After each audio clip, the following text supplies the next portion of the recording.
آلود کرتے ہیں.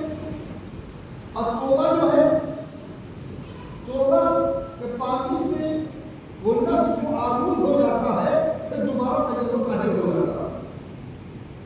مگر توبہ کا معنی یہ نہیں کہ انسان گناہ کرے اس بھروسے پر کہ اب گناہ کرنے کا توبہ کر لیں گے. نہیں، یہ توبہ کا مذاق اڑانا ہے. پھر اصل توبہ کیا ہے؟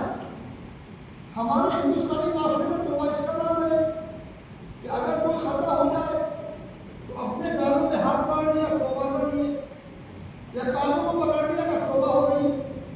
نہ گالوں پر ہاتھ مارنے کا نام توبہ ہے، نہ کانوں میں پکڑے جانے کا نام توبہ ہے. توبہ عربی زبان کا لفظ ہے. توبہ کے معنی ہے اللہ کی معصیت کا راستہ چھوڑ کر اطاعت کے راستے پر آ جانا. اس کا نام کیا ہے؟ توبہ.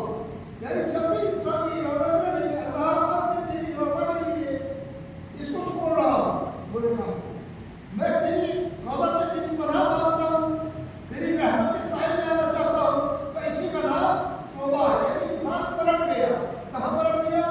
اللہ کی معصیت سے، اللہ کے گناہ کے راستے کو چھوڑ کر اللہ کی اطاعت کے راستے پر آ گیا. اسی کا نام جو ہے وہ توبہ ہے. اچھا، ہم توبہ کا کیا کرتے ہیں؟ ہم کہتے ہیں استغفر اللہ ربی واتوب الیہ.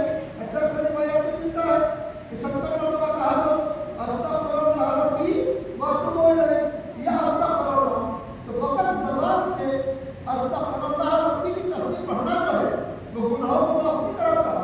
استغفار ایک صیغہ ہے اللہ کے سامنے اپنے گناہ کے اقرار کا. اچھا، جب صیغہ ہے تو اس کا طریقہ بھی ہے کہ انسان گناہ سے توبہ کیسے کرے گا. اس کی چھوٹی سی مثال جو علماء فرق دیتے ہیں کہ توبہ یہ نہیں کہ بغیر سوچے سمجھے انسان کہتا ہے استغفر اللہ ربی واتوب الیہ. یہ زبان کا ایک ورد تو ہو سکتا ہے مگر اس کا کوئی فائدہ بندگان خدا کو پہنچنے والا نہیں ہے. اسی لیے علماء فرق کہتے ہیں کہ اصل توبہ کا طریقہ یہ ہے کہ انسان عالم تنہائی میں بیٹھ کر اپنے گناہوں کو یاد کرے. یقیناً میں نے یہ گناہ کیا ہے، پالنے والے میں نے یہ گناہ کیا ہے، پالنے والے تو گواہ ہے کہ میں نے یہ گناہ کیا ہے. یعنی اپنے عیب بندوں سے بیان نہ کرے، اپنے عیب اپنے اللہ سے بیان کرے. اچھا، جب اللہ جانتا ہے تو اسے بیان کرنے کی ضرورت کیا ہے؟ نہیں، جب کوئی اللہ کے سامنے گر گڑاتا ہے جانتا وہ سب ہے، اسے بندے کا گر گڑانا بہت پسند ہے. کیونکہ بندہ جب رب کے آگے گر گڑاتا ہے اسے اللہ کی قربت حاصل ہوتی ہے. تو بات کیسے کرے؟ کہا دیکھو ایسا کرو کہ تنہائی میں اٹھو اور اپنے نفس پر اپنے آپ کو حاکم بناؤ. اب یہ کئی منزل آ گئی. اپنے نفس پر اپنے آپ کو حاکم بناؤ. کیسے بناؤ؟ مثال کے طور پر اگر ہم کو جج بنا دیا جائے، حاکم بنا دیا جائے تو دوسرے کو سزا دینا